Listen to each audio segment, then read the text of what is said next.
On this episode, I got to sit down with Ara Kerbabian. He owns his own carpentry business and recently started a side hustle in 2018 about trading and investing. You can check it out on Instagram at Positive Trading or on his website, positivetrading.ca. And he's also a killer dad. In this episode, we talk about holding yourself accountable, making sacrifices for the long run, and why you should invest in yourself to have a better future.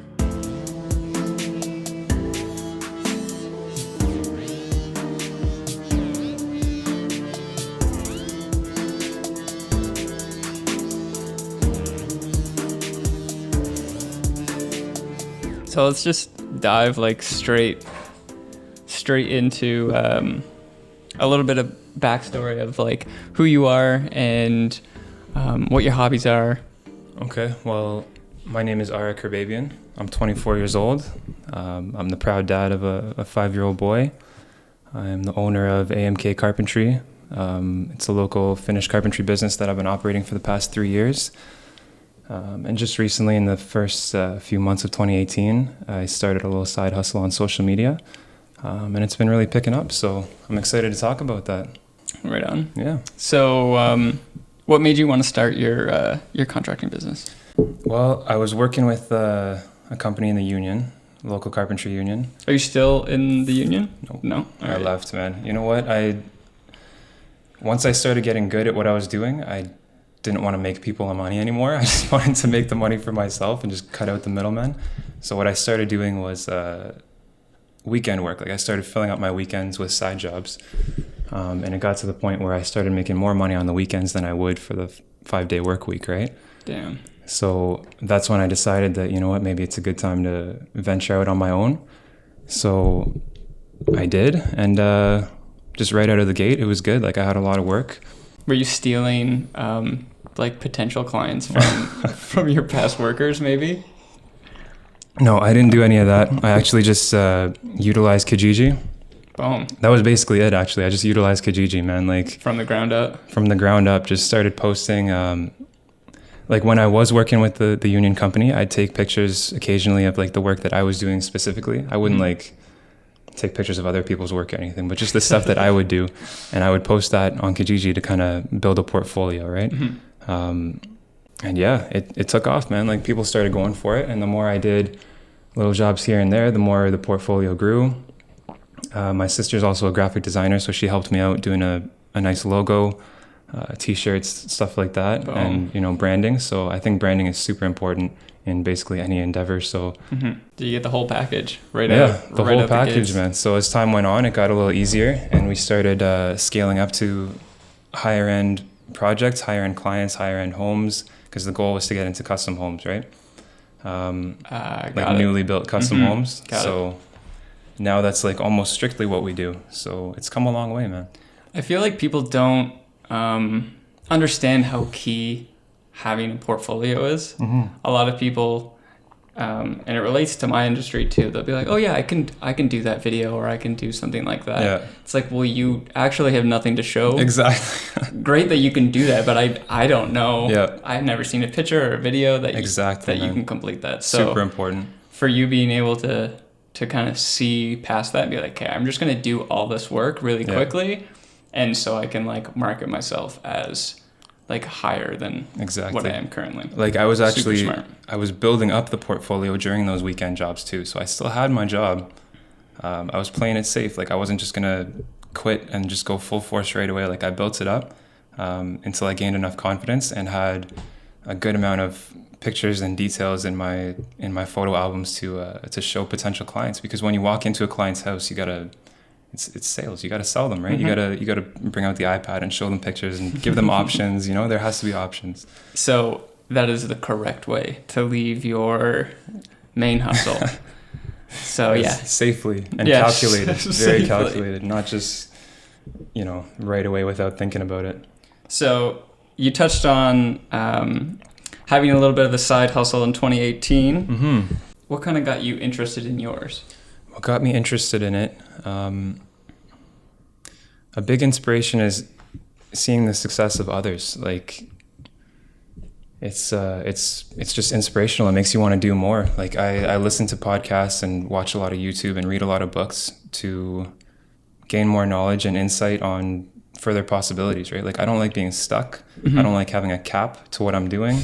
And that's the main reason why I think anybody should start a side hustle, because the more streams of income you have, the more options you have. If you're dependent on one stream of income, you know, I'm a carpenter by trade, but if I go to work and God forbid break my arm or my leg, then I'm just sitting at home doing nothing, not getting paid while the bills are racking up. True. I got a kid to provide for. Like there has to be other options, right? So the whole purpose of a side hustle, in my opinion, is to eventually gain more freedom, give you more options. Do you think that being a father has changed your perspective on how you look at things? And 150%, dude. Like honestly, from the moment I even found out I was having a kid, my life just went 180. Like perspective change. Immediately started thinking about career paths and this and that. And before that time, it was like not really a sense of direction because there's nothing pushing me enough. Like one of the biggest things about me is that I need accountability or else I start slacking. Like I need accountability. I need something that's going to be lighting a fire under my you-know-what to keep me going, right? Or else I start slacking off, because it's like you start wondering what the point is and stuff, and you veer away from your goals and your aspirations. So having a kid is like, you know, I'm solely responsible for providing for this kid. Like I need to give this kid a good future. Do you think you have better time management skills and like prioritize a lot more? 100%, because he goes to school. Like he's old enough to go to JK now, but he's also been going to daycare since he was like 2-ish. So I know that I have a window of opportunity to get shit done. Right. So that has made me prioritize a lot more. And then when I picked him up from daycare, and now when I pick him up from JK, soon to be SK, I can't believe how fast he's growing. You know, when I pick him up, I don't want to be on the computer for the rest of the evening. I don't want to be sitting on my phone for the rest of the evening or making like business calls and stuff, like, because I like to put myself in his perspective, and I don't want him to see me in my phone all the time and not paying attention to him and not engaging with him. So you got to set the example. Yeah. So I dedicate my evenings towards just spending time with him. Like we watch some shows or a movie. We read a bunch of books. I cook dinner for him. Obviously, we enjoy our time together. So, and then when he goes to bed, like I save my smaller tasks for when he goes to bed, because I can do a few work-related things, and then I go to bed at a decent time so I can wake up at a decent time in the morning. So my main work hours are when he's in school, like regular school times, like 9 to 3 or whatever. And then night. Yeah, and a couple hours at the night. So I have to really prioritize. I prioritize my big tasks in the morning and afternoon, like while he's in school, and then all the smaller things that I just are like lingering in the back of my head, I take care of those at nighttime. Was this side hustle one of these things that was lingering in your head one night, or like how did that come to fruition? You know what? Let me think about that for a sec. Like how did I really get inspired to do that? Or was it just like, I'm just going to create this Instagram account, and because that's what I'm in? I guess even further back, you would have already had to be like investing and... Yeah, no, I got into that a few years ago. A buddy of mine got me inspired into that just by talking about it, right? Like I just got pumped. Like I like hearing about opportunities. Like I have to explore an opportunity. Like my mind has to go there and just see if it's feasible or not. It made a lot of sense, and I think everybody like the side hustle is based around the stock market and forex market, like financial markets, like trading and investing, right? And people have a fear about that. Give me a lowdown on like what, because investing, like stocks, investing, and forex are all different things. Stocks, you're just trading stocks from like companies and brands and stuff like that. Forex is exchanging like world currency. So you're betting on like the euro and the US dollar. You're betting two currencies against each other. They're called currency pairs. So like let's say like CAD USD. If I'm trading that and buying, then I'm betting that the Canadian dollar is going up and the US dollar is going down. And if the opposite happens, then I'm losing money. Right. So yeah, that's basically it. So it's really similar to the stock market, but without all the crazy fundamentals. Like there are fundamentals because obviously there's politics. Like when Trump tweets something, the US dollar drops. That's like a fact now. Like people look for that. Like professional traders follow Trump just to see what he's saying. Oh, wow. So there is fundamentals, but it's more technical than the stock market. Like the stock market is like, okay, if Elon Musk, loses his temper again at a reporter, Yeah. all the shareholders lose like 5% of their investment, and that sucks, right? There's just more information that affects the stock market. Exactly. But with currencies, it's like history keeps repeating itself. Whereas with companies, it's all dependent on the company's health and how the CEO is running the business and how all the, executive people are running the company, right?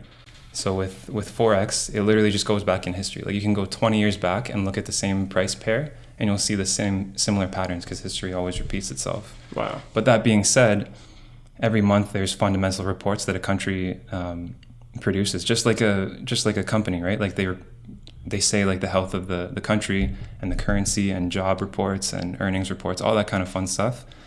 So that can change the price when you're trading as well. So there is fundamentals, but it's definitely more technical. So it's like there's more of a science and a math to it rather than just like paying attention to how the CEO is running the company. So it appealed to me a little bit more than stocks. Somehow at this, being in somewhat the younger generation, this appealed to you. Like Yeah. investing your time and knowledge. For somebody who's just getting started, how long would you say it kind of took you to understand? I'm still on the path of understanding, dude. Right. But you're obviously doing it. I'm in now. it. I'm in it. Like I'm laser focused on it, man. Like I'm fully in it and invested in these endeavors. But it takes a lot of reading books, listening to podcasts, watching YouTube, like spending and sacrificing my free time to further educate myself. But the reason behind it all is to achieve someday financial freedom, like to have enough of a good enough investment portfolio that is paying for all my bills and then some. It's financial freedom where you don't have to worry about anything anymore. And Wouldn't that's the that be goal. nice? Yeah. And so I figured put in the work while I'm young. Then maybe by the time I'm 40, 50, things are going to be so much easier and I just won't have to worry about it anymore, right? So I'm making a lot of sacrifices now, but I'm confident that it will be worth it. I feel like a lot of people, like even plus 10 years, minus 10 years, I'm not making enough sacrifices in my life to like really learn the things. Like in comparison, my industry still moves so fast.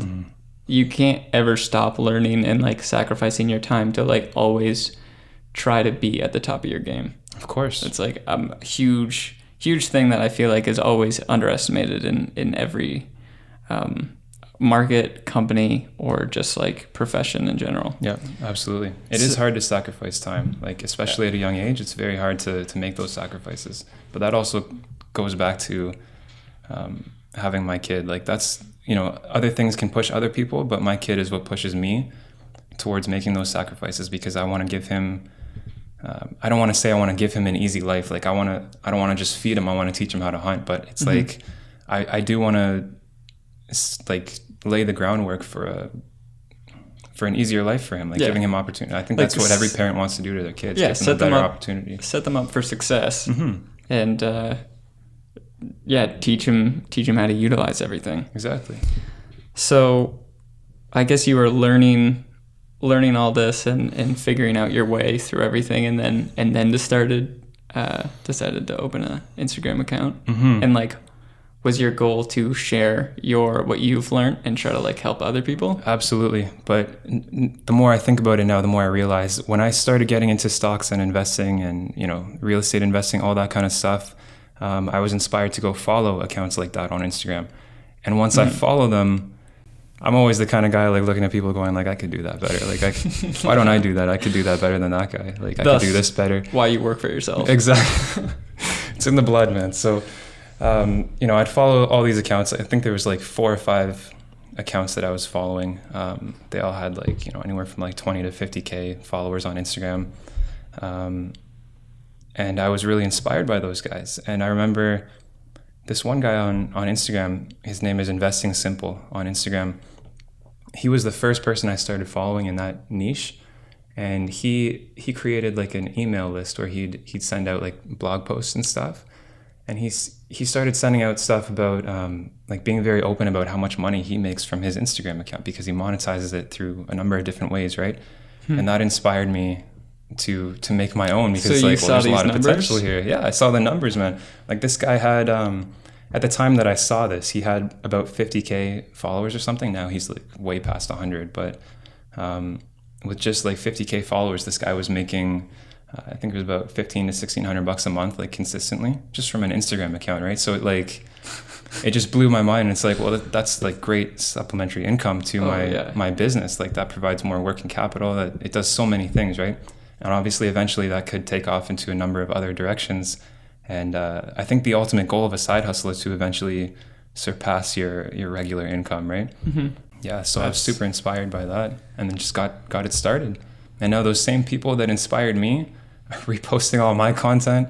I've had people that I started following initially have been like stealing my content and like rebranding it and like blocking me because like That's actually insane. So I take it as a compliment, right? I'm just like, okay, I guess I'm doing all right. So that means you're working hard enough. Yeah, that's I guess for damn so. sure. You're stealing my stuff, so yeah. So for everybody who doesn't know, I encourage you to take out your phone at this moment, or if your phone's already open, go on Instagram. And how many followers do you have? Like right on the trading 36. page, it's about 36,000. It's just about to hit 36K. And the handle is Positive Trading. That's it. That's it. Positive Trading. And do you only have one right now? Yes. Like there's that account, and then there's my company account for my construction business, and then obviously my personal account. But yeah, as far as this side hustle goes, just the one account, Positive Trading. So how long did it take for you to gain traction, do you think, if you had to estimate? Like from idea, you're inspired by all these other pages and you're like, you know what, I think I can do this better. I already did this once in my own business. Let me give it a go. And then like, how did you even come up with the idea of like, I'm going to make original content for this page? That's tough. Making original content is definitely like the biggest struggle with it. I look at a lot of other accounts and still wonder like how these guys find the time to produce so much original content. Mm-hmm.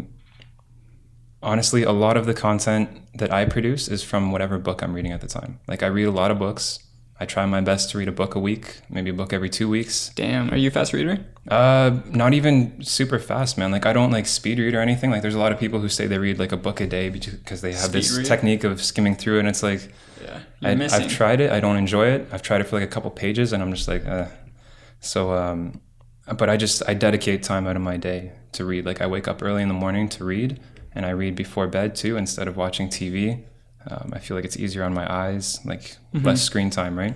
And at the same time, I'm learning. So, but back to my point, like basically the books that I read, they're not like, fictional novels and stuff. Like it's all business related, finance, self-help, like that kind of stuff, self-improvement.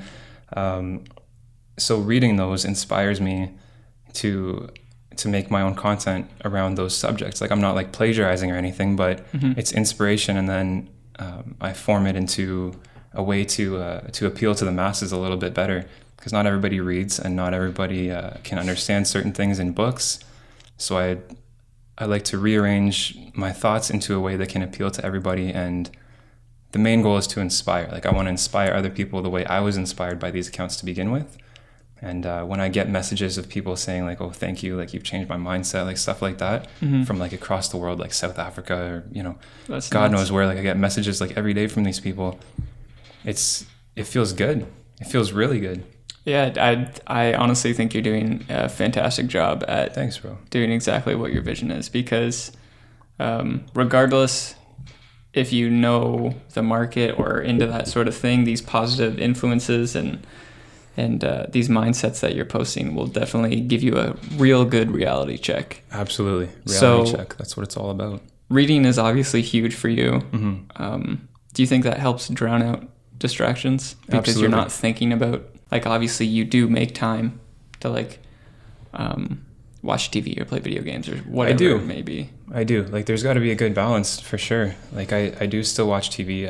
I still have Netflix. Like I watch things on YouTube that aren't educational. Like I'm subscribed to all kinds of different different things that aren't educational, but it's all about a good balance. Like if I get stuck in that zone for too long, I end up realizing my thoughts are just going like all zombie on me. Like I'm not productive anymore. Like I'm just kind of like when you watch TV for way too long, you just kind of become brain dead. Like there's nothing going on in your head. You're just focusing on something that's not important on TV. But when I read, sometimes it's actually a bad idea for me to read at bedtime because I get so pumped I don't get to sleep. Like, oh, really? Yeah, because like when I'm reading, it gets me excited. I'm thinking about new possibilities. My brain's going a million miles a minute. My heart pounds sometimes when something excites me. Like, and that's why I love reading, because it inspires me to do more. That is drastically different than what I thought you were going to say. Oh yeah, a lot of what did you people think I was read gonna and just say? fall asleep. You know what I Yeah? mean? Just closes their eyes and they're like, "Yeah, I'm tired." But Oh, that's interesting. that's Well, yeah, crazy. it makes your eyes tired after a while, but like the knowledge that you're getting, if it's like a non-fictional book, and something around like what you're interested in at the time, then it can be very inspiring. Absolutely. Do you like block out your day in any way, or do you time manage like chunks of your day and like, okay, I have like a few hours allotted to do this, a few hours allotted to do that, or like how do you deal with like scheduling? I've been doing more of that recently. Now that this side hustle is taking off, I actually dedicate a couple hours of each morning to working on that side hustle, like producing content, looking over charts, analyzing charts, talking to my trading groups about those charts. So that takes up a few hours of my morning, and I make time to read as well.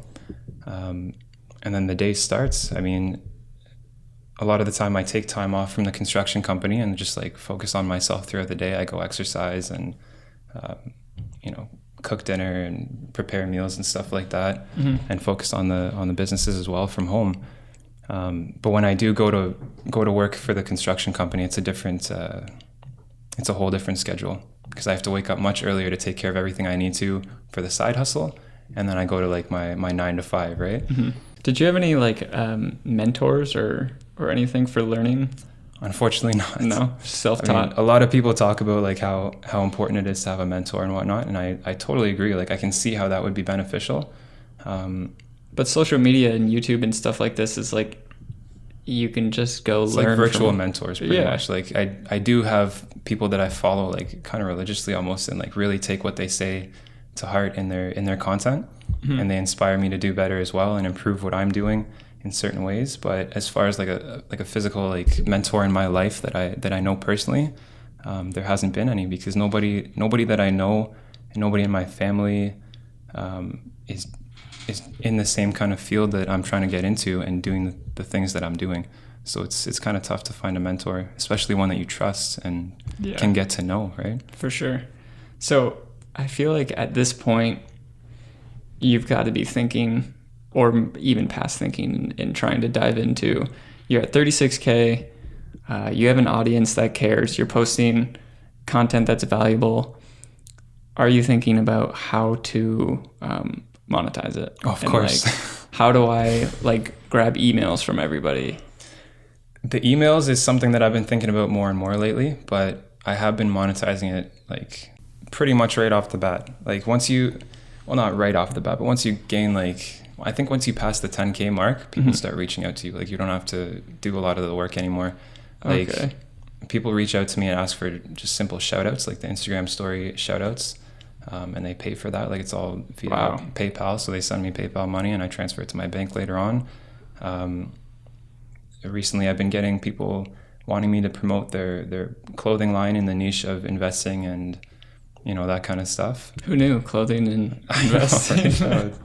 It's interesting, but yeah, stuff like that. And, but more so recently, I just launched a website based around this niche and the trading page.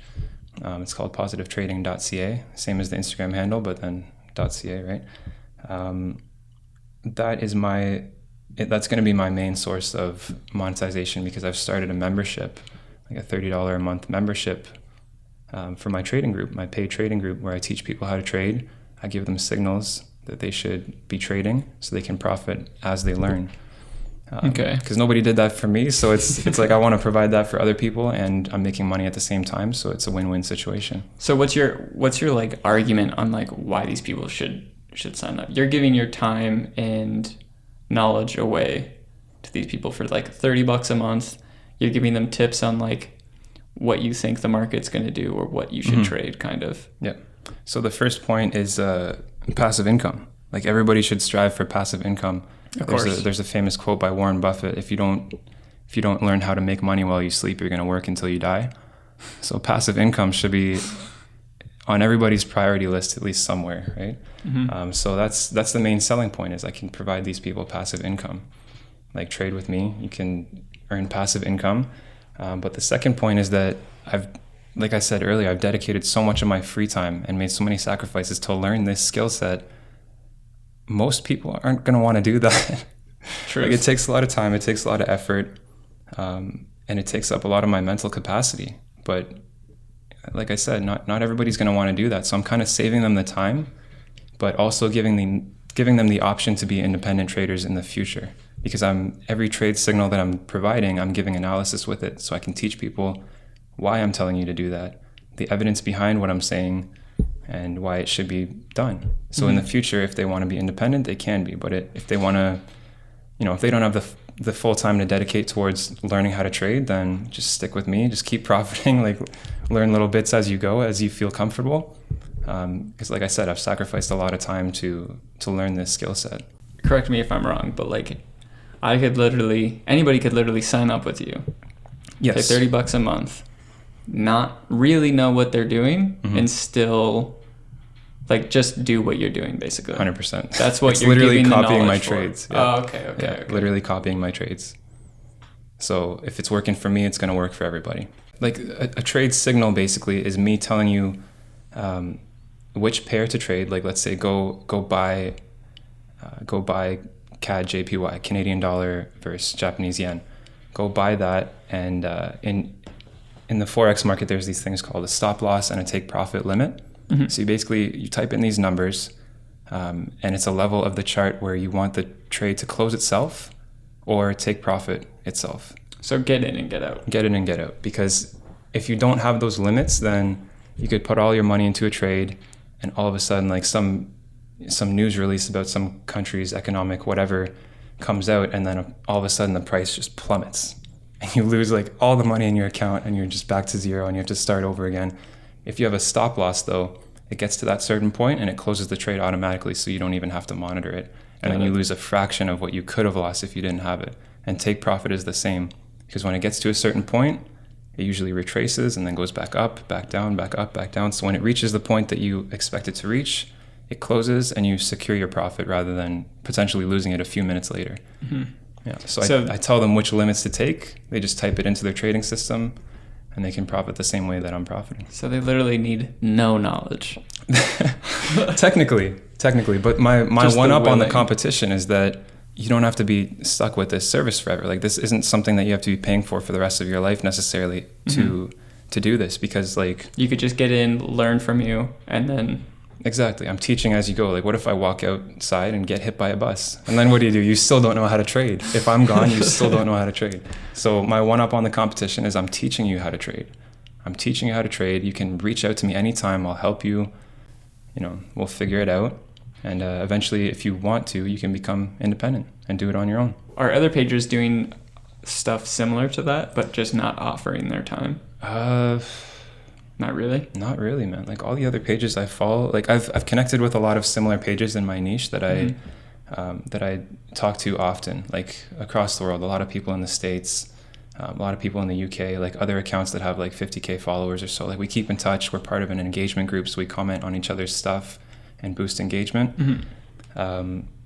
Nobody's really doing that kind of stuff. There's one other guy that has like a website, and he has plans for monetization, but in a different way than me. Cool. Like, nobody's doing what I'm doing in my niche. It sounds like, just like even through what you're doing right now, people are, like you said earlier, kind of stealing, copying your stuff. Yeah. It seems like you are totally original, which is honestly pretty rare in social media right now. That's true. Everyone's kind of just copying some form of what somebody else is But doing. the truth comes out eventually. That's the Oh, thing yeah. with social media right now is that the truth will come out eventually. Like no matter what, you can't fake it. Like it's got to be original. It's got to be authentic. How do you, like, what are your strategies for keeping it original? Is it just go back to like you straight reading? Do you kind of like shut off from social media and just like, I'm not going to look at what these people are going to post? Nope. No. It's actually kind of the opposite of that. I study what everybody else is doing and make sure not to do it. True. Like that's honestly like my best advice to stay original. Like I do study the competition. I actually value the competition and I keep in touch with all the competition. Mm-hmm. Like we're like virtual friends because it's like we actually help each other. The competition is a good thing for you because even if you have similar content as other people, people will follow you. Like just like I said, when I first started following all these accounts, I was following like 4, 5, 6 accounts. I wasn't just following one. So the other people in my niche, they're competition, but they can be friendly competition because we can work together. Because each person on Instagram usually follows like a few different people within that category, right? Right. So I don't fear the competition. I work with them, and we all grow together. What's your process in making, maybe say like just a post on Instagram? Like say you're reading late at night, and you think of an idea. You're just like, okay, I want to get at it. Is it something that you do right then and there, or do you have to like kind of manifest it for a little bit and then get back to it later? I definitely manifest it for a bit, but as I'm reading or even as I'm listening to a podcast or if just something inspires me randomly throughout the day, I just jot it down in my notes in my phone. When I have time to actually like sit down at my desk and produce content, I go through those notes and I take my time and figure out the best ways to organize those to appeal to people. Like there's certain things on Instagram that align with the current algorithm that boost engagement and stuff like that, right? So I have to cater to that kind of stuff. So I really take my time with it. What are you using to like create these things? Like what happens after the notes? There's an app called Canva. Oh, It's okay, like yeah. you've heard of Canva? Yeah. It's like a really budget and free Photoshop. Like you can do a lot of things like from your phone. You don't need a desktop or anything like that. You just do it from your phone. I feel like they have a really good aesthetic though. They really do. Oh, they have a lot of stuff. They have a lot of free templates if you want to create like graphs and charts and stuff like that. They have a lot of free stock images. They also have like paid images and like icons that you can do, and you can organize letters however you want and paragraphs. So how long do you think it would take you to create a single post? Like how much time do you devote a day to make it? Like for one single post, it typically only takes like 30 minutes, right? Like if I have something that has inspired me, I take some time and fact check to make sure I'm not misinforming people, because that's a huge part. Like some people just go out there and post whatever, and then you read through the comments and it's like a bunch of people calling them out on like, this is wrong, what are you talking about? Got to take that extra minute. Yeah, absolutely. So I definitely fact check, even if I know it's true, I fact check anyways, just to make sure from multiple sources. And then I just play around in the app and different color schemes, different layouts of text, stuff like that, and just see what would be most appealing to the following. Like I've had a few posts go viral and gain me like thousands of followers from one post. And I learn from those ones, because I've had other ones where I put a lot of time into it and it gets a small amount of likes. I get maybe a couple follows from it and it just doesn't work out the way I planned, right? So you just gather all of that data mentally, or data, however you want to say it. Yeah. And you learn from it over time. Like it definitely takes time to build on that skill. Why do you think people struggle so much with investing time into themselves and money into themselves? Because a lot of people like stocks, and that's not the only thing, but like just even saving and opening like a TFSA is something that makes people nervous, and they're like, you know what, I'll just go to the mall and buy new shoes because I have extra money. Especially in like your early 20s and stuff, if you still live at home or if you don't have a lot of bills to pay and whatnot, it can be easy to overlook the things that you're going to care about when you're 30, 40 years old. But me personally, I've been living on my own since I was about 18 years old. I've been paying rent for a long time. Like I'm aware of how to budget every month in order to not be behind on all my bills. I have to buy my son food and clothes and provide for him. I need a significant amount of working capital to last me through the jobs in my construction company, because sometimes I don't get paid for months, right? With that company. So it's all about priorities. And I feel like the people who don't have those kind of responsibilities, they're not aware of why they need to prioritize those things yet. But later on in life, it's going to become apparent, and you're going to be thinking back going, crap, I wish I saved like at least like $5,000 or like 10 grand or something. Like I had these opportunities and those opportunities. Because I even beat myself up on like the high school days when I was just trying to save money to buy a better car. Yeah. And it's like, wow, what was I thinking? Like that, all that money could have been invested, and by now it probably could have increased like, you know, at least 3 times, 5 times. Yeah. Like I do the same thing. Yeah. I'm like, my car really didn't need new rims Exactly. at that time. Like I could have just done something way better. But you only think about those times when you're in time of need. Right. And that's something that you need to take into perspective, because you never know when that will come. It just all of a sudden creeps up on you and you're like, damn, I'm broke. Exactly. Another thing I'd like to touch on is hitting rock bottom. Like if you haven't hit rock bottom yet, you don't know why you need to prioritize certain things. Like I said, I've been living on my own since I was about 18 years old. There have been times when I was still working for other people that I have been dead broke. Like the paycheck wasn't enough. Mm-hmm. Wasn't enough to cover certain things, racking up credit card debt and whatnot because it wasn't enough. Even though I was moving up quickly, supporting a family at a young age is very tough when you're entering a career for the first time and like you're not getting paid too much. Yeah, just learning, right?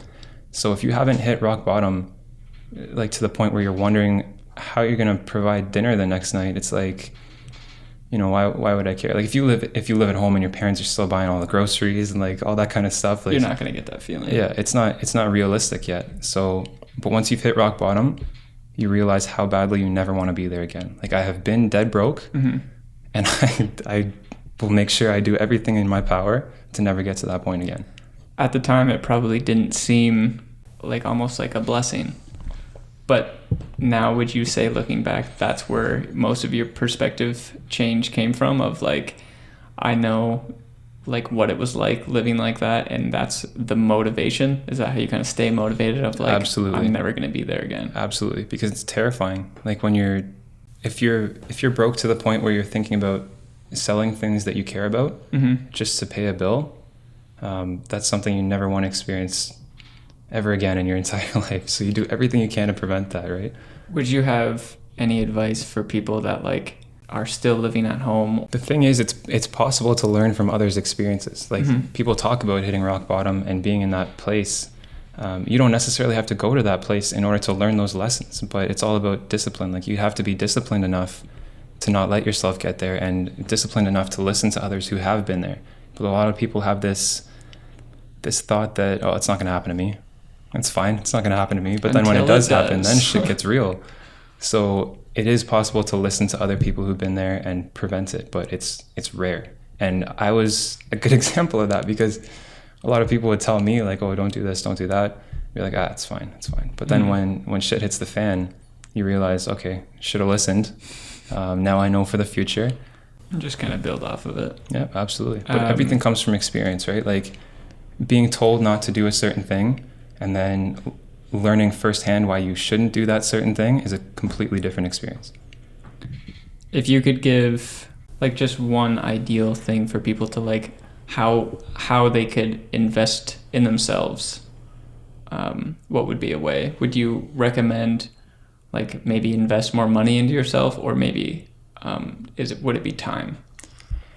It depends. Like for me, when I think of investing in myself, I think of buying a new book, mm-hmm. because the ROI of a book is so important. Like what you can do with that knowledge could potentially make you a billionaire if you utilize whatever knowledge is coming to you, right? Could you recommend a book right now?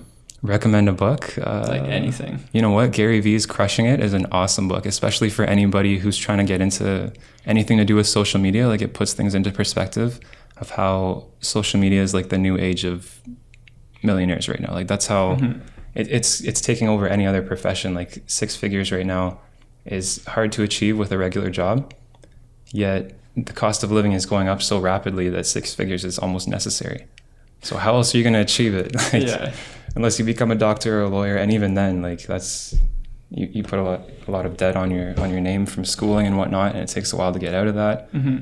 But the internet is like, it's a way faster way, and it's somewhat easier, but you got to be willing to put in the work.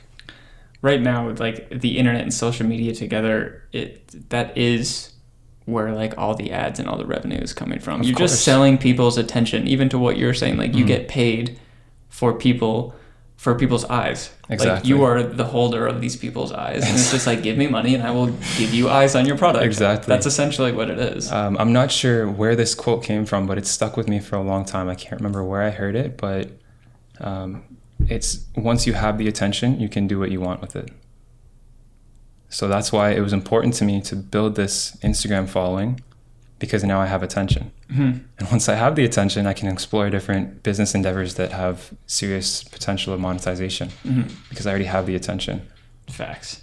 So that comes first. Monetization comes second. Yeah. Because now that I have that attention, I just like a week ago started this paid membership group. Yeah. Got people signing up already because they already know who I am. They already trust me. Yeah.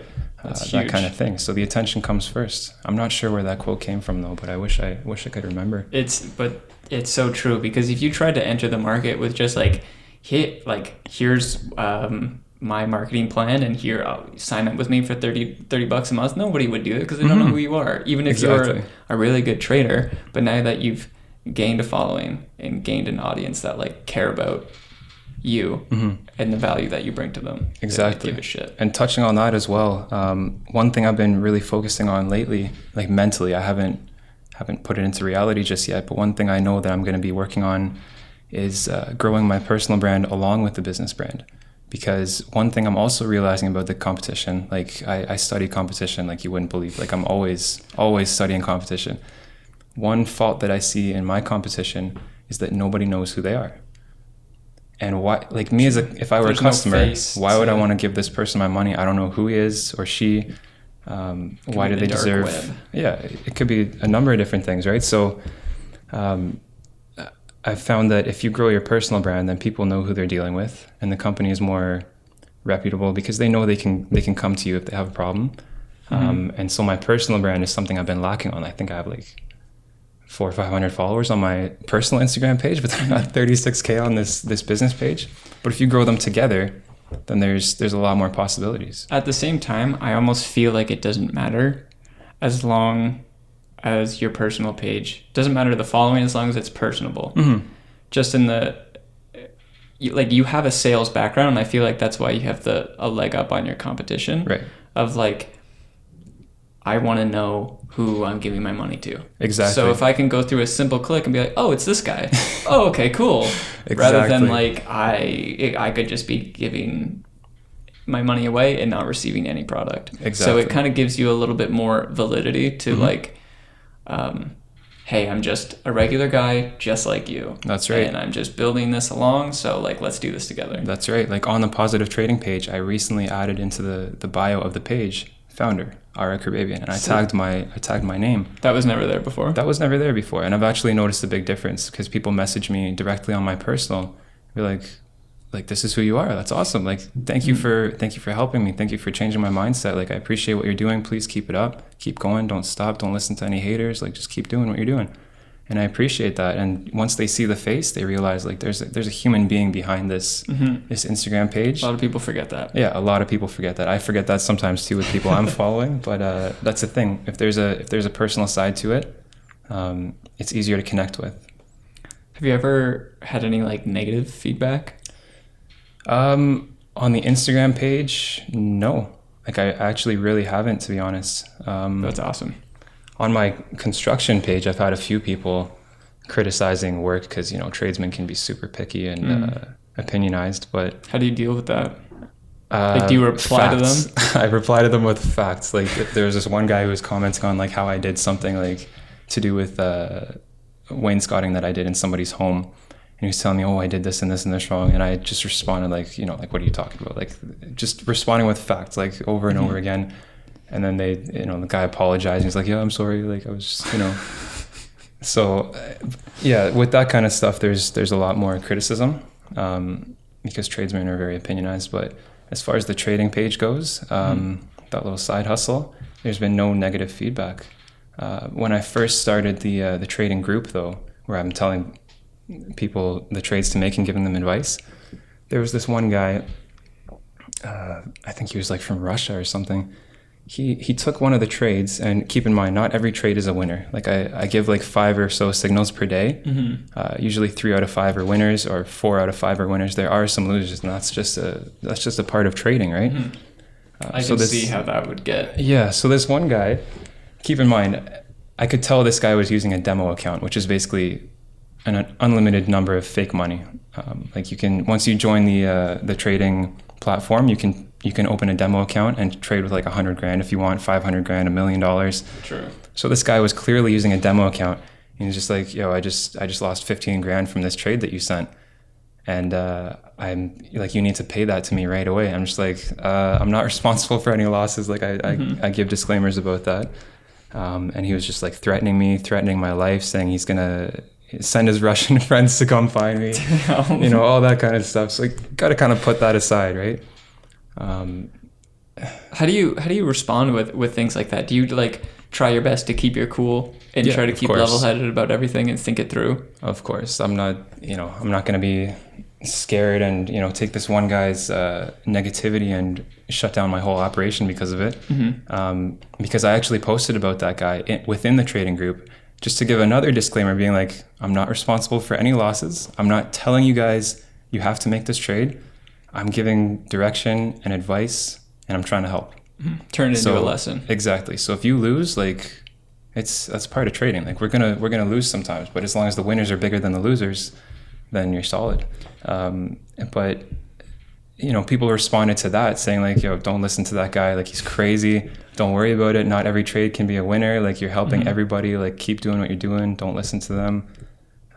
So I try to keep cool, even though it can be a little stressful at times. But that was like the only real experience where somebody was negative towards me.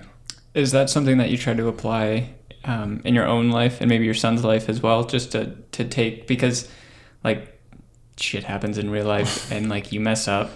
Is that something, just be like, hey, just take it with a grain of salt, be level-headed, don't make any aggressive actions? Absolutely. Is that something that's hard to teach and implement? Very hard to teach, because, you know, one of the things with having a kid at a young age is like I'm still learning about life myself, man. So it's hard to teach a 5-year-old like what he should be doing and shouldn't be doing when I'm still trying to figure out what I should be doing and shouldn't be doing. You know what I mean? So it's difficult at times. Like me and my son work on it together. Like that's so cool. We both have ups and downs, and it's a part of life, and we try and work on it together. You know, if one of us gets heated about something, or if we don't agree about something, like we have ways of talking about it and like resolving the problem before we get angry with each other and stuff like that. What's your favorite part of being a dad? My favorite part about being a dad? Oh my gosh. Just having a little mini-me running around. Like it's cool, man. Like it gives you so much hope for the future. Like that's positive. That's a positive thing. It just gives you so much hope for the future, man. It's like this is the future generation, and I actually have a part in like attempting to mold the future generation. Like it's cool. And I think with every parent, like the goal is to make your kid like an improvement of yourself too. Like you want your kid to not make the same mistakes you did, and just be better all around. So that's a huge part of it for me, man. Like I enjoy that challenge. Do you find it like a little nerve-wracking that he's entering like this world of like the internet right now? Like he's gonna be raised by the internet in just everything. That's a little scary. You know what? He's been bugging me for an iPad for like the past 2 years. He doesn't have one? No, he doesn't have an iPad. I don't let him. You know, I think that's kind of weird. You know. But like, how often do you walk around anywhere and there's a little baby out for dinner holding their iPad? Because come on, they just want to keep the kid quiet. Yeah. Keep them, but like respect to you to sticking to your ways, because in our generation we grew up with flip phones. We didn't grow up with iPhones and iPods and that stuff. It escalated there, and now we've got to here. But it's just like, I can't imagine what it's going to be like in 10, 20 years. That's the fear. And that's why I don't give him an iPad at this age, because it's like, I'm scared of what the future holds if this is the way it's going to keep going. Like if everybody's having iPads and iPhones at such a young age, and just like attached to it, and there's not many filters on social media. Like any kid with a phone or an iPad can reach all the negativity on social media just like anybody else can, right? And that's kind of scary. Like, I don't think that he should be exposed to that at such a young age. So I'm trying to just keep him pure as long as I can, man. One of the things too is, I think, and even for myself, it takes away the ability to think for yourself.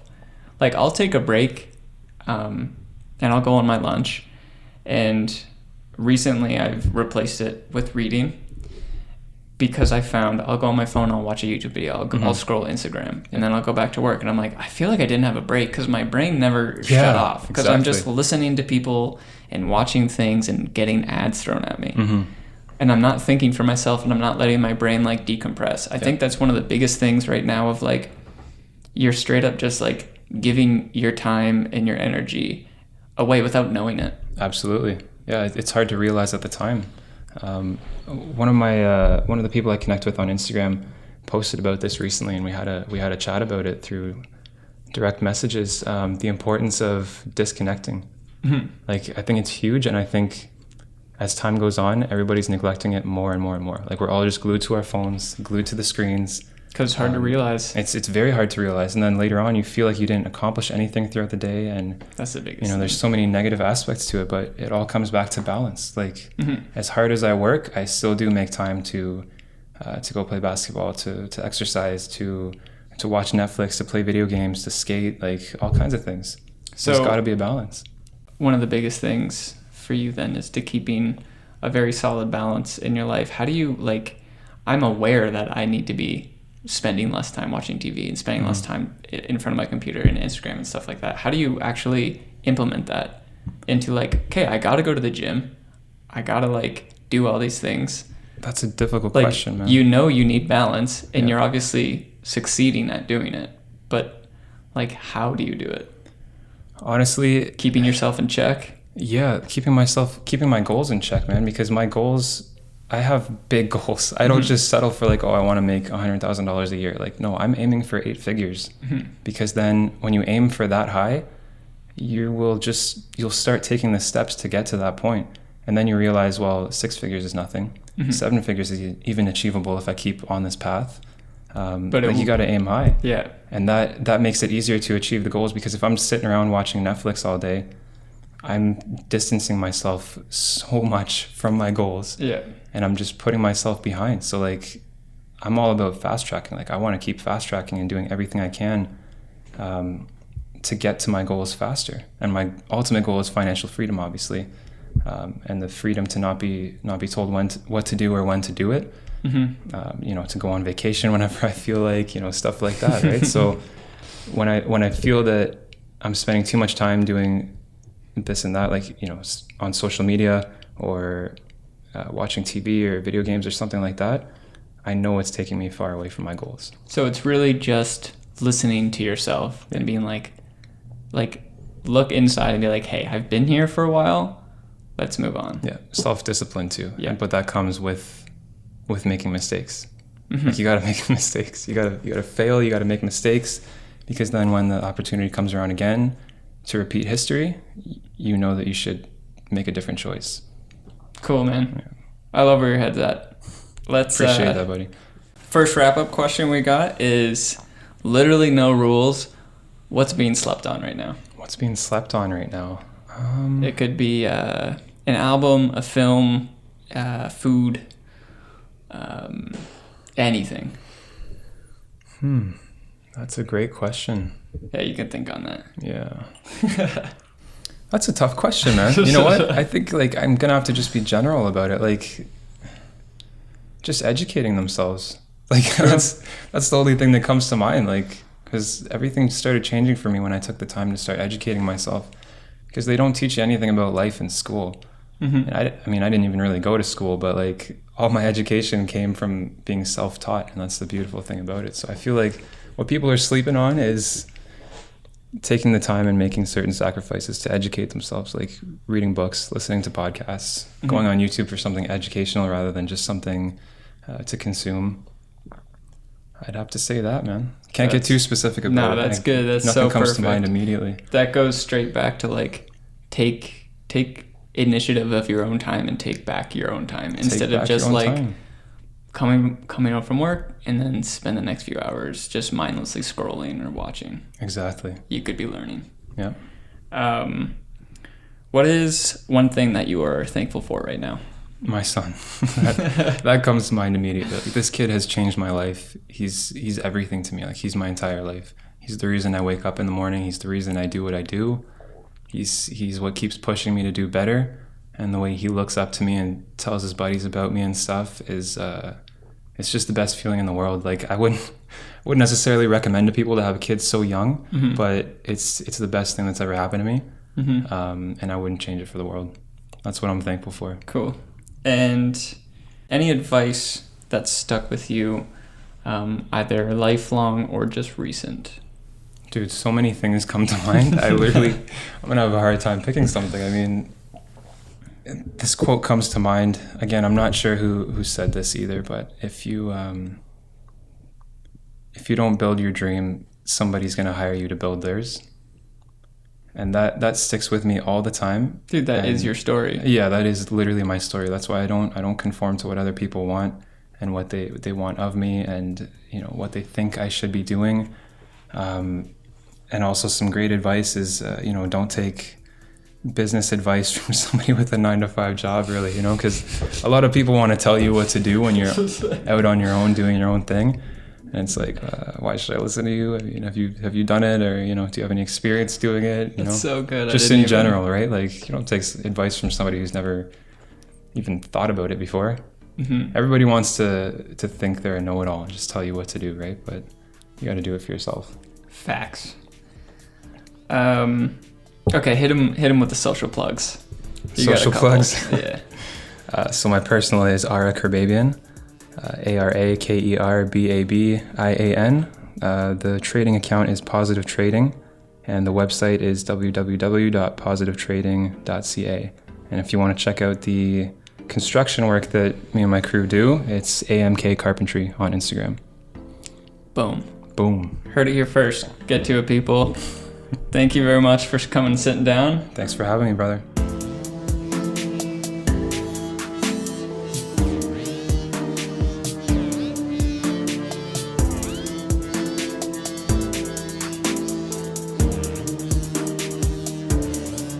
As always, thanks for listening. If you have any feedback or you just want to say hi, email me at hello@thecreativeherd.ca. And don't forget to check out Positive Trading on Instagram and positivetrading.ca on the web.